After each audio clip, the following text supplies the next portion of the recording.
क्या आप शुरू से ही सोचते थे कि आप बड़े होके पॉलिटिशियन बनेंगे, फिर इस तरह मिनिस्टर बनेंगे? मैं जब छोटा बच्चा था तो मुझे उस वक्त से ही बहुत शौक था। सर, ज़ुबान ज़द आम है कि किसी भी मुल्क की अगर तरक्की देखनी हो तो उधर का हेल्थ और एजुकेशन सिस्टम जो है उसको सही होना चाहिए। मिनिस्ट्री ऑफ हेल्थ जो है वो आपके पास है। यहाँ जो बहुत पढ़े लिखे अरस्तू है ना, तो वो सबसे बड़े जाहिल हैं। आप इस डिपार्टमेंट में किस तरह का चेंज लाना चाहते हैं? नाम ना भी लूँ तो लोगों को बुज़दार साहब का पता है कि उन्होंने कितना कंट्रीब्यूशन किया है, और वो जो तब्दीली और इनकलाब वाले आए थे उन्होंने पाक पंजाब को बहरहाल एक रिवर्स केयर जरूर लगाया।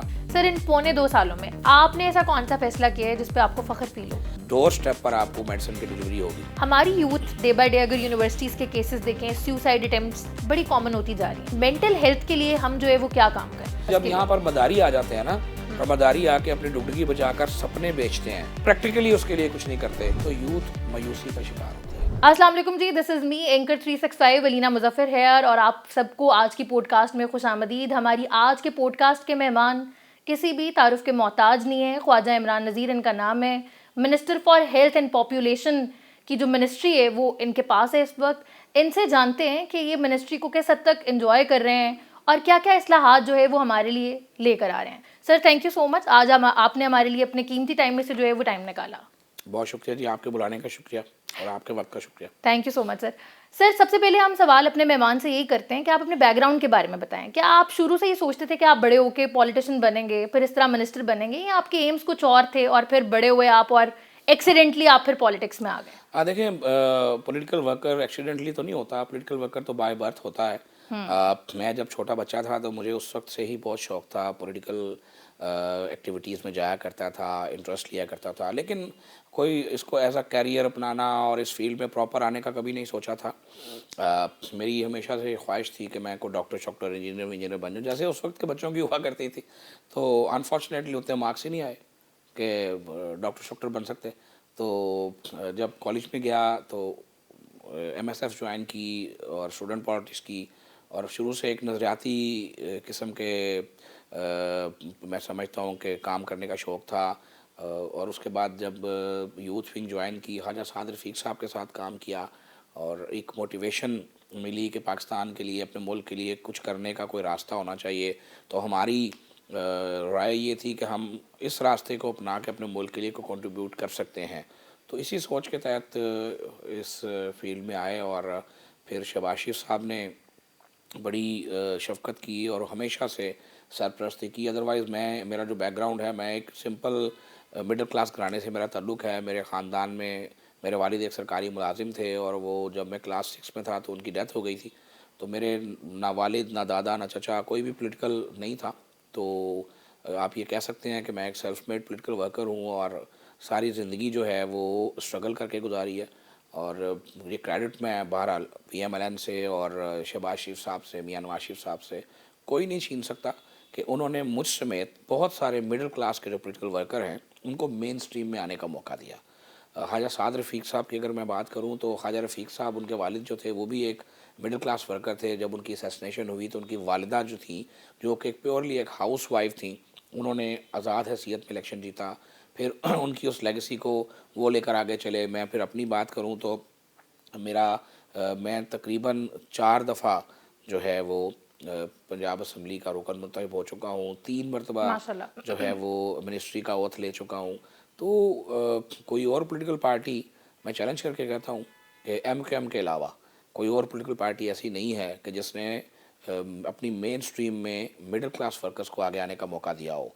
यहाँ बातें बड़ी बड़ी करते हैं लोग तब्दीलियों की, इनकलाब की, लेकिन जितने लोगों को टिकटें देते हैं उन सब से करोड़ों रुपए वसूल करके टिकट देते हैं। मेरी बिल्कुल ऐसे ही पार्टी है। ने अल्लाह के फजल से, मैं खुद एक एग्जांपल हूँ, मैं किसी और की बात नहीं करता, कि कभी एक सिंगल पैनी भी हमें अपनी पार्टी को कंट्रीब्यूट नहीं करना पड़ी टिकट के असूल के लिए। हमें हमेशा मेरिट पर मोहब्बत से और शफ़क़त से जो है पार्टी ने एतमाद का टिकट दिया, और हमने कोशिश ये की कि हम पार्टी का नाम जो है उसको बुलंद करें, और कोई ऐसा काम ना करें जिससे मेरी लीडरशिप या मेरी पार्टी जो है उसको बदनामी का सामना करना पड़े। तो बाकी तो तमाम कैरियर लोगों के सामने है। आप तो माशाल्लाह गूगल का दौर है, आप एक क्लिक करते हैं तो सब कच्चा डाटा निकल के जो है बंदों का वो सामने आ जाता है। बिल्कुल ऐसे ही है। सर, ज़ुबान ज़द आम है कि किसी भी मुल्क की अगर तरक्की देखनी हो तो उधर का हेल्थ और एजुकेशन सिस्टम जो है उसको सही होना चाहिए। आप बताएं, आप इस पे क्या राय रखते हैं, क्योंकि इस देखिए, वक्त मिनिस्ट्री ऑफ हेल्थ जो है वो आपके पास है। मैं तीसरी दफ़ा मैंने हेल्थ मिनिस्टर का जो है वो ऑथ लिया है। गो के मेरे टेन्योर्स जो हैं वो बड़े शॉर्ट रहे हैं। 1.5 बरस मुझे एक मौका मिला, और एक दफ़ा हमजा साहब की जो मुख्तसर सी हुकूमत थी उसमें, और एक दफ़ा मरीम नवाज साहबा के साथ। मैं सबसे पहले तो ये कहूँगा कि हम थोड़े से, मैं समझता हूँ, माजरत से तंग नज़र वाक़या हुए हैं। हम अपनी चीज़ों को जो है वो डिफरेंट एनक से देखते हैं, और अगयार की चीज़ों को डिफरेंट एनक से देखते हैं। हमें हर चीज़ इम्पोर्टेड पसंद है, फ्रैंकली स्पीकिंग। बिल्कुल ठीक कह रहे हैं आप। पाकिस्तानियों को आप किसी भी पाकिस्तान से पूछें तो वो कहेगा जी मुझे इम्पोर्टेड शूज़ मिल जाएँ, मुझे इम्पोर्टेड घड़ी मिल जाए, मुझे पानी भी जो है वो इम्पोर्टेड पी लूँ। I agreed. और जब गवर्नमेंट की बात आती है तो हमें वो इम्पोर्टेड पसंद नहीं है, बाकी सब कुछ इम्पोर्टेड पसंद है।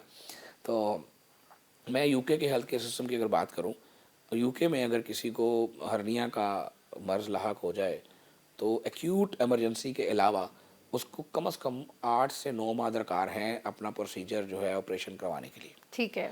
यहाँ आप हमने किसी भी पब्लिक सेक्टर के अस्पताल में, सरकारी अस्पताल में जाएं और आप जाके अपना हर्निया का ऑपरेशन करवा लें, तो फिर भी हम अपने सिस्टम को बुरा कहते हैं। यहाँ मुख्तलिफ लोगों की राय मुख्तलिफ हो सकती है। मैं जब को बात करता हूँ तो मैं सोशल मीडिया पे कमेंट्स भी देखता हूँ, हर बंदे ने जो है वो अपने तौर पे कमेंट्स किए होते हैं। यहाँ जो बहुत पढ़े लिखे रस्तू हैं ना, वो सबसे बड़े जाहिल हैं मादरस से, उनमें से अक्सरियत, क्योंकि वो समझते हैं कि हमसे ज़्यादा समझदार कोई भी नहीं है, और जो बात हम कर रहे हैं, जो हम सुनना चाहते हैं, वही सुनना चाहते हैं। ऐसी है। जबकि मैं समझता हूँ कि बाज़ दफ़ा एक ऐसा बंदा कि जिसने स्कूल की शक्ल भी नहीं देखी और वो बुज़ुर्ग आदमी है, दाना आदमी है, तो वो आपको ऐसा मशवरा दे देता है कि जो बहुत बड़े पढ़े लिखे लोगों के जहन में भी नहीं आता। तो वो ऐਵੇਂ नहीं कहा गया कि practice makes a man perfect. तो हमारे डॉक्टर्स, हमारी नर्सेज, हमारा पैरामेडिकल स्टाफ जितना स्किल्ड है, मेरा नहीं ख्याल किसी और मुल्क में इतना स्किल्ड होता है। वजह यह है कि यूके में उनको अगर एक दिन में 20 पेशेंट देखने का मौका मिलता है, तो यहाँ पे एक आम डॉक्टर दिन में 200-250 पेशेंट देख लेता है। यूं ही है। उसका जो एक्सपीरियंस बनता है वो यूके वाला डॉक्टर उसका मैच नहीं कर सकता। ऐसी लेकिन है। हम चूँकि हमेशा से दूसरों की चीज़ों को पसंद करने वाले लोग हैं, अपनी चीज़ों पर तनकीद करने वाले लोग हैं, तो हमें अपनी चीज़ें अच्छी नहीं लगती। मैं आज भी ये कहता हूँ कि इतनी बड़ी पॉपुलेशन, आप पंजाब की अगर आप बात करें, तकरीबन 15 से 16 करोड़ का ये सूबा है, और दुनिया में, यानी पंजाब की जो आबादी है दुनिया में उससे यानी बड़े मुल्क नहीं है जितना हमारा एक सूबा है। तो उन मुल्कों से अगर हम कंपैरिजन करें तो हम उनसे कहीं आगे हैं, लेकिन हम मादरत से अपनी चीज़ों को अच्छा कहने के आदी नहीं है।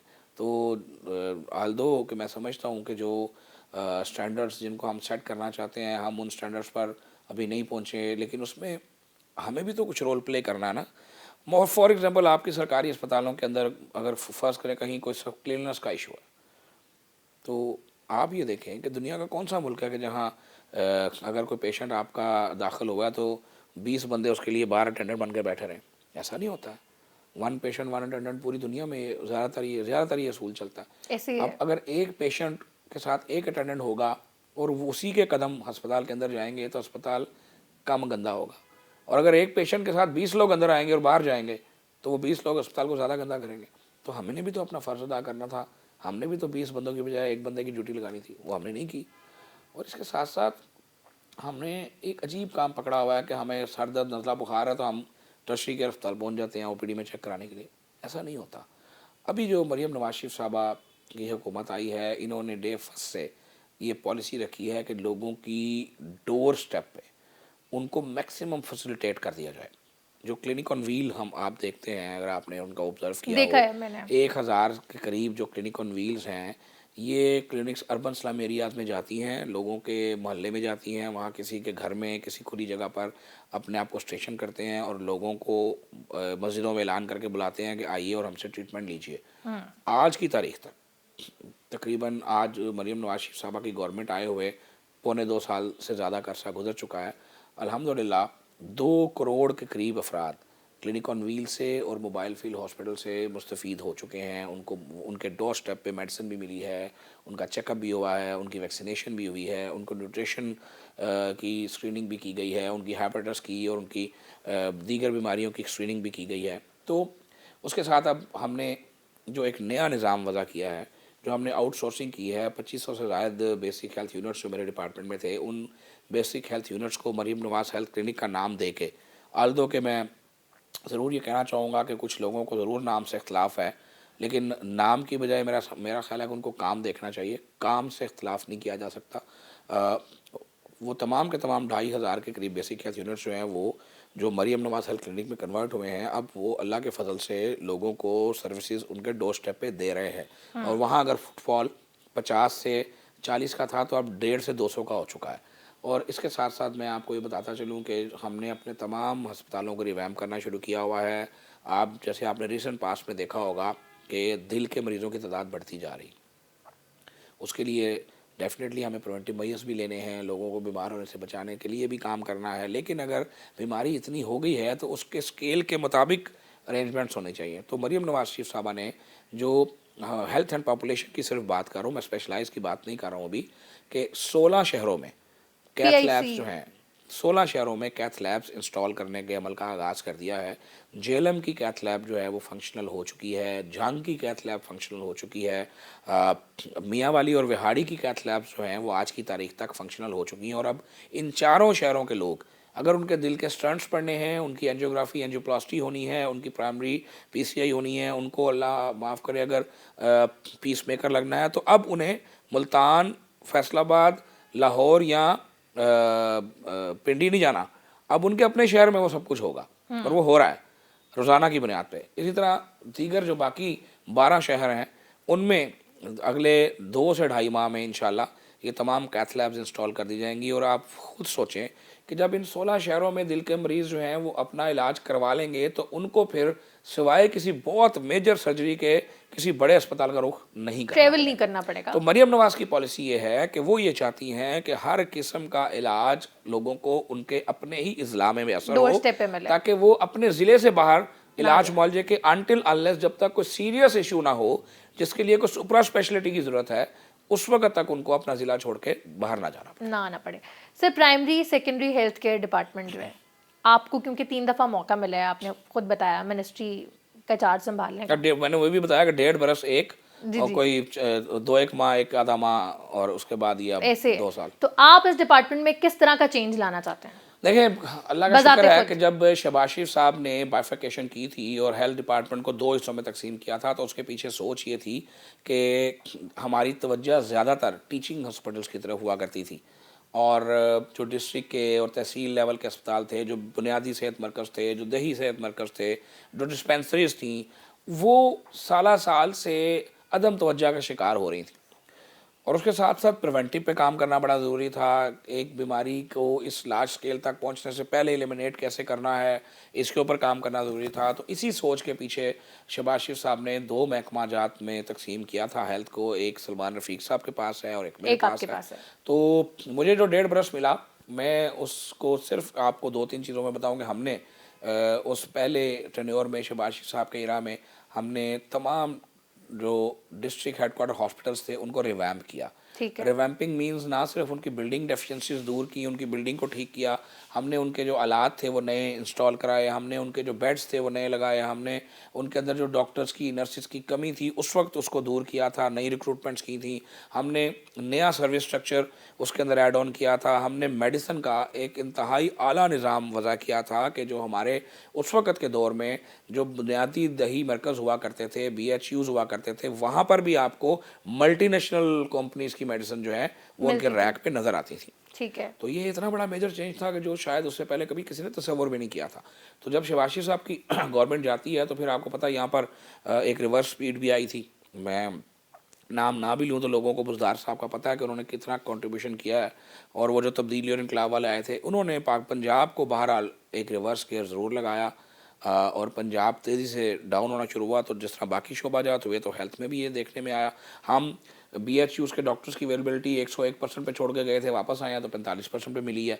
हम वैक्सीनेशन जो बच्चों के हिफाजती टीका जात की कैंपेन है, हम उसको अल्लाह के फजल से 80% तक ले गए थे 45% से, लेकिन जब वापस आए हैं तो हमें 68% पे मिली है। हम जो अस्पतालों की अद्वियात की अवेलेबिलिटी है उसको 100% पे छोड़कर गए थे, लेकिन जब वापस आए हैं तो हमें 30% पे मिली है। तो इन ये 2-3 चीज़ें मैंने आपको सिर्फ नॉर्मली बताई हैं, लेकिन हमने दोबारा वो रेस्क्यू की जंग दोबारा लड़ी, दोबारा चीज़ों को स्पीड अप करने की कोशिश की, और आज अल्लाह का शुक्र है कि 2 बरस के, अभी तो 2 बरस हुए भी नहीं हैं, पौने 2 बरस के इस कलील अरसे में हम उस 68% की वैक्सीनेशन को बाय द ग्रेस ऑफ अल्लाह और चीफ मिनिस्टर साहबा की वीएन के तहत 90% पर ले जाने में कामयाब हो गए हैं। हम अभी जो आपने देखा होगा कि हमने बच्चियों को सर्वाइकल कैंसर से बचाव की वैक्सीन लगाई है, हमने 90% सक्सेस रेट जो है उसको अचीव किया है। हम जो डॉक्टर्स अवेलेबिलिटी थी बेसिक हेल्थ यूनिट्स में, जिसको हम 45% पे ड्रॉप आउट आ गया था, आज अल्हम्दुलिल्लाह 99.9% पे ले आए हैं, और आइंदा चंद हफ्तों में हम 101% को क्रॉस कर जाएंगे। ठीक है। और इसी तरह से जो हमारी फैसिलिटीज़ थी, ये जो बेसिक हेल्थ यूनिट्स थे, अगर कहीं आपको मौका मिला और आपने देखे हो तो ये एक भूतनुमा बिल्डिंग का मंजर पेश करना शुरू हो गए थे। आज एक state of the art clinic की सूरत में इनको रिवैम्प कर दिया गया है, और तेज़ी से रिवैम्पिंग जारी है।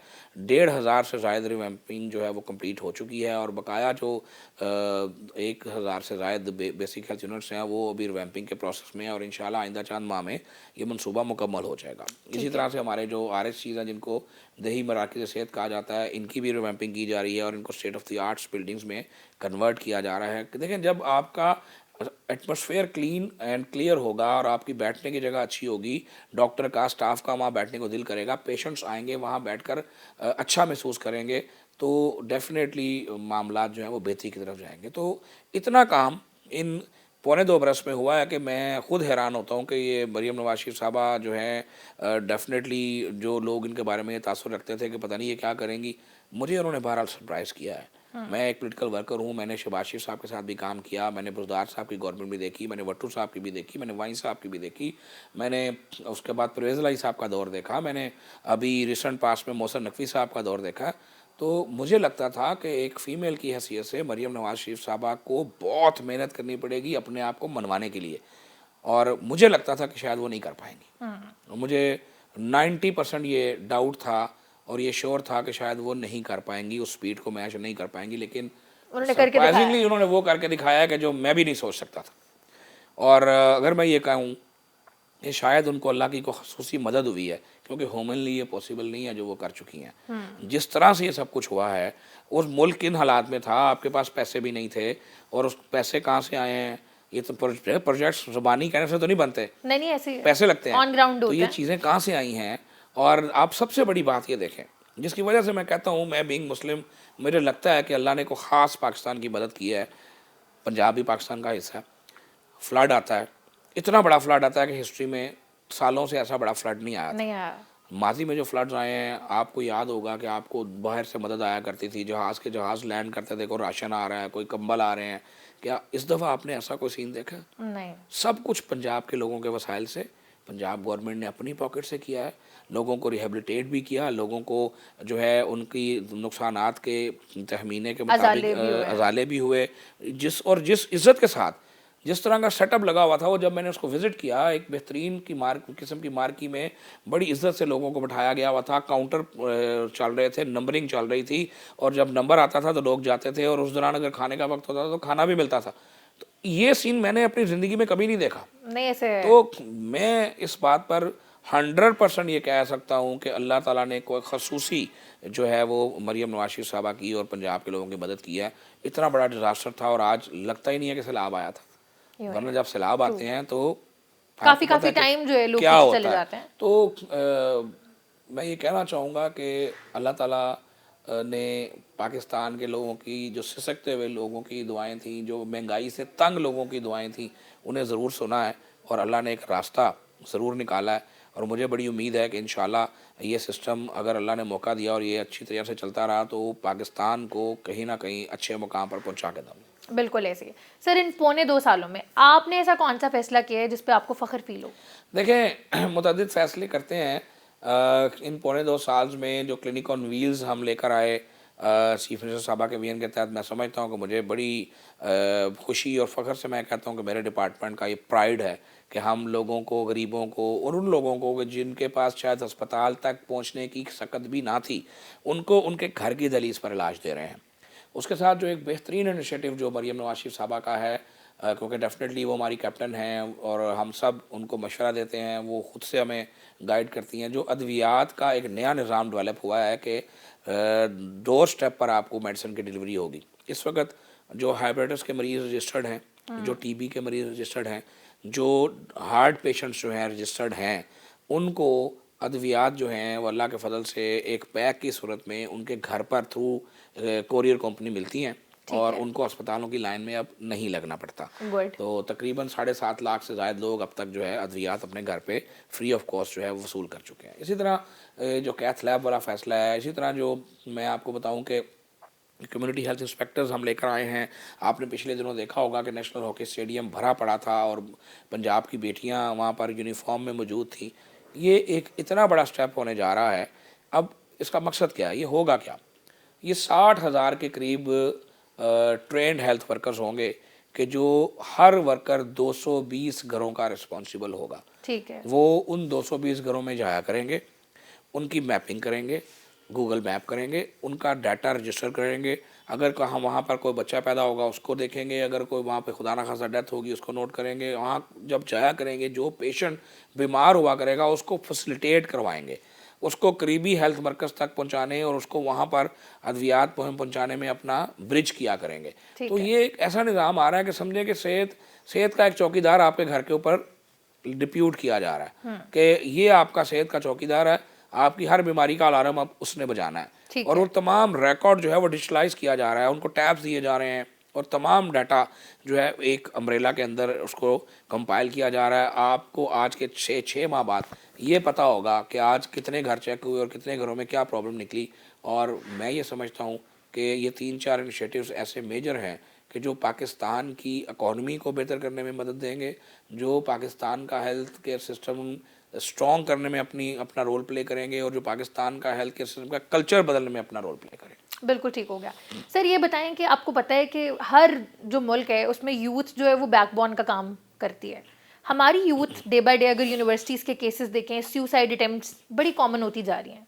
तो मेंटल हेल्थ के लिए हम जो है वो क्या काम कर रहे हैं? अरे ये बड़ी इंपॉर्टेंट बात आपने की है। देखें, हमारे लोगों की अक्सरियत फ्रस्ट्रेशन का शिकार होती जा रही थी। क्यों हो रही है, और क्या इसलिए हो इस्लाहात रही लाएंगे थी हम कि जब इसके यहाँ लिए? पर मदारी आ जाते हैं ना, और मदारी आके अपनी डुगडुगी बचाकर सपने बेचते हैं, ख्वाब बेचते हैं और प्रैक्टिकली उसके लिए कुछ नहीं करते, तो यूथ मायूसी का शिकार होती है। यहाँ लोगों ने ऐसे ऐसे ख्वाब बेचे हैं। किसी ने कहा कि 1 करोड़ नौकरियाँ देंगे, किसी ने कहा 50 लाख घर देंगे, किसी ने कोई दूध और शहद की नहरें बहाने की बात की, लेकिन प्रैक्टिकली हुआ क्या? कुछ भी नहीं। कुछ भी नहीं हुआ। तो फिर जितनी शिद्दत से एक नौजवान अट्रैक्ट होता है, उतनी शिद्दत से कुछ ना होने पे मायूसी का शिकार भी होता है। मरियम नवाज शरीफ साहबा ने बहरहाल यूथ को एक होप देने की मैं समझता हूँ कि मुहिम का आगाज़ किया है। हमने नौजवानों को लैपटॉप से शुरू करके उनको स्किल डेवलपमेंट प्रोग्राम से ट्रेन करने के लिए, उनको घर बैठे अपना रोज़गार कमाने के मौके देने के लिए, उनको हायर स्टडीज़ के लिए सॉफ्ट लोन देने के लिए, उनको जो है वो एंटरप्रेन्योर बनने के मौके देने के लिए बेशुमार स्कीम्स पे जो है वो काम स्टार्ट किया। और वो तमाम स्कीम्स अल्हम्दुलिल्लाह इस वक्त ऑन ग्राउंड मौजूद हैं। आप ये देखें कि 1 करोड़ नौकरियां तो चले पता नहीं देनी थी नहीं देनी थी, ये जो 50 लाख घरों वाली बात हुई थी, आज मरियम नवाज का जो प्रोग्राम है अपना घर अपनी छत स्कीम, आप उसको अभी गूगल करें, 1.5 लाख से ज़ायद अफराद 1.5 लाख से ज़ायद अफराद अपना घर अल्हम्दुलिल्लाह ऑलमोस्ट कंप्लीट कर चुके हैं। ठीक है। और ये वो 1.5 लाख अफराद हैं कि जो सोच नहीं सकते थे कि मेरी अपनी छत होगी। गवर्नमेंट ने क्या किया? गवर्नमेंट ने कोई रॉकेट साइंस नहीं की। गवर्नमेंट ने कहा है कि अगर किसी के पास शहर में 1 से 5 मरले और गांव में 1 से 10 मरले की जगह मौजूद है पहले मरहले में, तो आइए हम आपको सॉफ्ट लोन देते हैं जिसमें आपको कोई इंटरेस्ट नहीं देना पड़ेगा और सॉफ्ट लोन के लिए गारंटी भी कोई नहीं है। मुझे आज भी याद है कि कैबिनेट में जब ये बात हुई तो चीफ सेक्रेटरी पंजाब ने कहा कि देखें जी, ये कैसे हो सकता है कि हम उनसे गारंटी ना लें, कोई गारंटर ना लें, कोई साइन ना कराएं, तो बाद में वापस नहीं करेंगे। तो उन्होंने कहा कि मैं आपको चैलेंज करके कहती हूँ, जब आप पाकिस्तान के आम आदमी पे एतबार करेंगे तो आपके एतबार को ठेस नहीं पहुँचाएगा। ये भरे हुए का काम है कि जो कर्जे हड़प कर जाया करते थे, और आप इसकी रिकवरी परसेंटेज चेक करेंगी तो you will be amazed. 99% plus recovery rate है कि जिन लोगों ने कर्जे लिए हैं वो वापस कर रहे हैं। और सबसे अच्छी बात क्या है कि आपने लोन लिया है, आपको कोई सूद नहीं देना, आपको कोई प्रॉफिट नहीं देना, आपने ओरिजिनल रकम को किस्तों में वापस करना है। और किस्त क्या है? 14,500 रुपये। ये एक इतनी मामूली सी रकम है कि अगर आपका घर बन रहा और आपको पैसे दे दिए जाएँ तो आप किसी भी तरीके से 14,500 रुपये साइड पे करते जाएंगे कि यार मेरा घर बन रहा है। और जितनी स्पीड से वो घर कंप्लीट हुए हैं, आज वो 1.5 लाख लोग अल्हम्दुलिल्लाह जब अपने घर की छत के नीचे आएंगे तो फिर इस स्कीम का दायराकार बढ़ाया जा रहा है। अब अगले मरहले में सीएम चाहती हैं मरियम साहबा कि जिनके पास प्लॉट भी नहीं है, हमारे पास बहुत सारी सरकारी ज़मीन खाली है और यहाँ कब्जे हो जाते हैं, लैंड माफिया उसको ग्रैब कर लेता है, लूट पाट का शिकार होती हैं। तो अगर लैंड माफिया ने लूटना है तो क्यों अपनी आवाम को ना दे दी जाए? तो मरियम नवाज शरीफ साहबा अभी उन्होंने पिछले दिनों एक बैलेटिंग भी की है, गो कि उसका स्केल बड़ा कम था, को 3-1 हज़ार लोग उससे मुस्तफ़ीद हुए, लेकिन दिए से दिया जलता है। तो इंशाल्लाह उनके प्लान है कि हम अब लोगों को प्लॉट्स दें और लोगों को उसी जब वो प्लॉट्स उनको मिल जाएं तो उनको आसान एक साथ पर उनको घर बनाने का जो है छत अपनी तैयार करने का मौका दिया जाए। तो ये एक मुसलसल अमल है जो चलता रहेगा। आज 1.5 लाख हैं, कल डबल होंगे, फिर ट्रिपल होंगे। तो सोचें कि अगले 5 सालों में कितने लाख अफराद होंगे कि जो किराए से जान जिनकी छूट जाएगी, जिनकी इस बात से जान छूट जाएगी कि आज सामान शिफ्ट करके इधर जाना है, कल उधर जाना है, और उनमें से कितने लोगों की जो उम्मीद है वो बाहर आएगी। तो ये एक अच्छी मैं समझता हूँ कि इस तरफ सफ़र शुरू हुआ है और ये इंशाल्लाह ताला आगे जाएगा और आगे बढ़ेगा। बिल्कुल ठीक है सर। मिनिस्ट्री से हट के जब आप खुद एक आम शहरी के तौर पर पाकिस्तान के निज़ाम को देखते हैं तो क्या महसूस करते हैं? देखिए, मैं बिल्कुल खुद ही बात करूँगा, चाहे किसी को अच्छी लगे चाहे किसी को बुरी लगे, ये हमारा मुल्क है, हमारा घर है, ऐसे ही हम सब इस घर के बासी हैं। यूं ही है। और ज़िंदगी में 2 बातें मैं कहना चाहूँगा और लोग देख रहे हैं, मैं लोगों को भी कहना चाहूँगा, कभी कोई बेटा अपनी माँ को जलील करके इज्जत नहीं पाता। बिल्कुल ऐसे है। ये मुल्क हमारी माँ है, यूं ही हम इसको जलील करके इज्जत पाना चाहते हैं। यहाँ ऐसे लीडर आए जो कहते थे सारे चोर हैं, खुद वो सबसे बड़े चोर निकले। उन्होंने अंगूठियाँ तक नहीं छोड़ी, उन्होंने हीरे के सेट तक नहीं छोड़े, उन्होंने घड़ियाँ तक नहीं छोड़ी। तो कहने का मकसद है कि सब चोर नहीं है, यहाँ अच्छे लोग मौजूद हैं। ये इमेज अपने मुल्क का बना देना कि मेरे मुल्क में सब लोग चोर हैं, तो चोरों के मुल्क में कौन आता है इन्वेस्टमेंट करने? तो बताएं, कोई आया था पिछले 4-5 साल में? अब लोग क्यों आना शुरू हो गए हैं? अब उड़ उड़ के जहाज़ लेके क्यों आपके पास लोग आते हैं? क्यों इंडोनेशिया का सदर आ रहा है? क्यों अब दुबई और यूएई का सदर आपके पास आता है? क्यों ट्रंप साहब का, आपका मतलब है शबाशी साहब की कोई शक्ल पसंद आ गई है ट्रंप को? नहीं। कोई खसूसी प्यार आ गया? आपने करके दिखाया है। ऑपरेशन बनियान मरसूस में आपने करके दिखाया है कि हम जिंदा कौम है और जिसने हमें मैली नज़र से देखा हम उसकी तबीयत सेट करने की सलाहियत रखते हैं। ये 6 राफेल तैयारे गिराना ये कोई मजाक नहीं है। ये एम आलम ने करके दिखाया था उस दौर में, जिसको दोबारा हमारे पाक फ़दाई को शहीनों ने जिंदा करके दिखाया। और मुझे पूछना है लोगों से, हम हर खराबी का जिम्मेदार एक इदारे को कह देते हैं को जनाब इन्हों दी वजह सब कुछ खराब हुआ है। तो उनका जब उनका काम करने का आया, उनका यही काम है ना कि पाकिस्तान के ऊपर कोई हमला करे तो पाकिस्तान को बचाओ, पाकिस्तान का दिफा करो। उन्होंने तो करके दिखा दिया। उन्होंने तो हमारे दुश्मन के को नाको चने चबवा दिए। हमने क्या किया है? बीइंग शहरी हमने अपना फ़र्ज अदा किया है। आज भी पोलियो की वैक्सीन पिलाने के लिए मेरा महकमा मिन्नतें करता है लोगों की। क्यों शहरी खुद नहीं कहते कि मेरे बच्चे को पोलियो के ड्रॉप मिलने चाहिए? अवेयरनेस नहीं है। देखें, वैसे तो हम सब माशाल्लाह हम तो कहते हैं जनाब वो एक बंदा आया था उसने हमें बड़ा अवेयर कर दिया, उस बंदे ने हमें शऊर दे दिया। तो क्या शऊर ये था कि मैं आपका गिरेबान पकड़ूं और आप मेरा गिरेबान पकड़ें? ये शऊर नहीं है। शऊर है कि मैं अपना गिरेबान पकड़ूं, उसमें झांकूं और देखूं कि मैंने क्या किया है इस मुल्क के लिए। अगर मैंने इस मुल्क के लिए कुछ नहीं किया तो मुझे करना चाहिए, और मैं जो गलत कर रहा हूं मैं उसको ठीक करूं। ये शऊर है, ना कि ये शऊर है कि मैं अलीना मुजफ्फर को पकड़ के कहूँ कि जनाब तुम सही क्यों नहीं कर रही और खुद मैं गलत करता रहूँ। मैं नमाज ना पढ़ूँ, लोगों को नमाज क्यों नहीं पढ़ते? तो शऊर ये नहीं है। वो बेरारवी थी जो वो शख्स दे गया और आज जेल में बैठा है। बिल्कुल ऐसे। और पाकिस्तानियों से मैं कहना चाहूँगा, अगर ग्रीन पासपोर्ट की इज्जत देखना चाहते हैं, अगर अपने बच्चों का फ्यूचर वाकई देखना चाहते हैं, अगर वाकई चाहते हैं कि मुल्क आगे जाए, अपने अपने हिस्से का काम करना शुरू करें। लोगों की तरफ उंगली करने की बजाय अपना अपना एहतसाब करना शुरू करें। आज करप्शन में डूबे हुए लोग लोगों को करप्ट कहते हैं। आज वो बच्चे जिनको पता ही नहीं है कि उनके माँ बाप ने DH में घर कहाँ से बना लिया, उनके माँ बाप अगर सरकारी मुलाजिम है तो उसकी तनख्वाह अगर 50,000 थी तो 7 करोड़ का घर कहाँ से बन गया? तो पहले अपने बाप से पूछो ना, पहले अपनी वालदा से पूछो कि भाई हमने घर कहाँ से बना लिया। लोगों के माँ बाप से बाद में पूछना। यहाँ उन लोगों से पूछने का रवाज है जिनकी बचपन में फैक्ट्रियाँ थी, और पूछ कौन रहा है कि जिनके अपने बाप जो है क्लर्क भर्ती हुए थे। तो कहने का मकसद ये है कि खुद एहतसाबी एक ऐसी चीज़ है कि अगर हमने उस पर अमल करना शुरू कर दिया, अपने अपने हिस्से का काम करना शुरू कर दिया, इस मुल्क को ठीक करने के लिए इस मुल्क के कवानीन पर सब ने अमल करना शुरू कर दिया, तो खुद तो ही ये ठीक हो मुल्क जाए। जन्नत बन जाए। सर आपके पास क्योंकि पॉपुलेशन डिपार्टमेंट भी है, तो आबादी जो है वो तो डे बाय डे हमारी राइज कर रही है। जब आबादी बढ़ती है किसी भी मुल्क की, तो अनएम्प्लॉयमेंट और क्रिटिकल सिचुएशन तो ऑटोमेटिकली वहाँ क्रिएट हो जाती है। तो आबादी कंट्रोल करने के लिए हमारे पास क्या रिफॉर्म्स हैं, क्या काम किया जा रहा है? देखें, अनफॉर्चुनेटली ये एक ऐसा शोबा था जिसको समझा जाता था कि ये बिल्कुल बेकार शोबा है और कोई इसमें इंटरेस्टेड नहीं होता था। लेकिन जब से ये 18 अमेंडमेंट के बाद ये पॉपुलेशन नीचे आई है तो उस पर काम स्टार्ट हुआ। अभी स्पेशली मरीम नवाज शरीफ साहबा ने मेरे पास अभी ये डिपार्टमेंट जो है वो चंद माह पहले आया है और हमें 2 टारगेट दिए गए हैं। फर्स्ट ऑफ ऑल कि जो हमारी अवेलेबल आबादी है इसको मैनेज करने के लिए कोई प्लानिंग की जाए। आबादी को देखें, आबादी बैक वक्त आपके पास आपका मसला भी है और आपकी स्ट्रेंथ भी है। अगर आप उस मसले को ठीक नहीं कर रहे तो उसको स्ट्रेंथ कैसे बनाना है इसके ऊपर काम करना चाहिए। बिल्कुल ऐसे हम इस वक्त गवर्नमेंट ऑफ पाकिस्तान भी, शहबाज शरीफ साहब भी और हमारी गवर्नमेंट ऑफ पंजाब भी, हम ये चाहते हैं कि लोगों को सिंपल एजुकेशन की बजाय स्किल्ड एजुकेशन दी जाए। बिल्कुल ठीक हमें स्किल्ड वर्कर्स पैदा करने हैं। हमें हमारा कुछ मुल्कों से मुआहदा हो रहा है, इवन यूरोपियन एक आधे कंट्री से हमारा मुआहदा हुआ है, हम उनको स्किल्ड वर्कर्स भेजना चाहते हैं। ठीक है। इस सिलसिले में हमारा टैफ्टा, हमारा स्किल्ड फाउंडेशन तमाम वॉर फुटिंग पे काम कर रहे हैं। फेडरल गवर्नमेंट भी एक प्रोग्राम लेकर आई है, उसमें भी लोग रजिस्टर हो रहे हैं।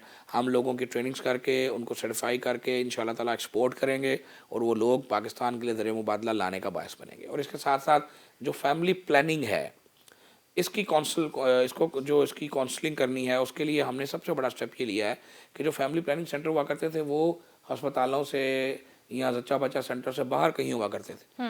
तो भाई जहाँ पर एक औरत प्रेग्नेंट होकर अपना प्रोसीजर करके एक बच्चा डिलीवर कर रही है, वहीं पर एक काउंसल करने वाला बंदा होना चाहिए ना, जो उसको कहे कि बेटा ये अल्लाह ने आपको बड़ी नेमत से नवाजा है, अब थोड़ा सा इसमें वक्फा करो और अपने मामलात के मुताबिक इसकी प्लानिंग करो। तो हमने तमाम पॉपुलेशन सेंटर्स जो हैं उनको इन सेंटर्स के साथ जो है वो जाम कर दिया है और एक ही छत के नीचे अब फैमिली प्लानिंग सर्विसेज भी अवेलेबल हैं और जो बच्चों की डिलीवरी और दूसरे मामलात हैं वो भी सारे उसी छत के नीचे हो रहे हैं। और हमारा जो काउंसलर है, जो काउंसलिंग करने वाला है, जो डॉक्टर है, जो हमारी ट्रेन स्टाफ है, वो वहीं पर उन बेटियों को, उन बहनों को काउंसल करती हैं और ज़रूरत पड़ने पर उनके शोहर जो हैं उनसे भी काउंसलिंग की जाती है। तो एक मुसलसल अमल है जिसको लेकर चलेंगे। इसके ऊपर इसकी अवेयरनेस के लिए काम हो रहा है और हम पाकिस्तान का एक बहुत बड़ा मीडिया ग्रुप है जिसने वक्फा के नाम से जो है एक नई कैंपेन लॉन्च किया है जिसको हमने भी साइन किया है। पंजाब गवर्नमेंट उनके साथ लाइट पार्टनर है। तो मैं समझता हूँ कि एक बम्बार्टमेंट किसी की कैंपेन जो है वो आपको आइंदा चंद हफ्तों में नज़र आएगी। लोगों को जो बार बार हम स्ट्राइक करेंगे, लोगों को बार बार एक चीज़ समझाएंगे। हमारी कौम को आदत है, इनको जो बार बार कहा जाए उसी पे पक्के हो जाते हैं। वो जैसे एक शख्स ने इनको ट्रक की बत्ती के पीछे लगाया था तो वो बार बार एक ही बात करता रहा तो कौम उसी पे पक्की हो गई। तो इस तरह हम चाहते हैं कि कौम को ज़रा पक्का कर दें। तो इंशाल्लाह मिलकर इन सब मामलों पे काम करेंगे। बहुत बड़े बड़े चैलेंजेस हैं लेकिन वो कहते हैं कि टुगेदर वी कैन। हमें लड़ना नहीं है, हमें मिलकर मुल्क को आगे लेके जाना। एक लास्ट एडवाइस जो आप देखने वालों को देना चाहें? मैं सिर्फ ये कहना चाहूँगा कि इस मुल्क से सबसे ज़्यादा प्यार करें। कोई भी शख्सियत, कोई भी पॉलिटिकल लीडर इस मुल्क से ज़्यादा वैल्यूएबल नहीं है। मैं सबको ये कहूँगा कि खुदारा ये मुल्क हमारी माँ है, आइए मिलकर अपनी माँ की खिदमत करते हैं और बच्चों को, जो हम सब इस मुल्क के बच्चे हैं, अपने अपने गिरेबान में झांक के ये फ़ैसला करना है कि ये सवाल बाद में करेंगे कि मुल्क ने हमें क्या दिया, पहले ये सवाल करते हैं हमने इस मुल्क को अब तक क्या दिया है। तो जब हम इस मुल्क को देना शुरू हो जाएंगे तो अल्टीमेटली ये मुल्क आपको देना शुरू हो जाएगा। Once again, sir, thank you so much for your time.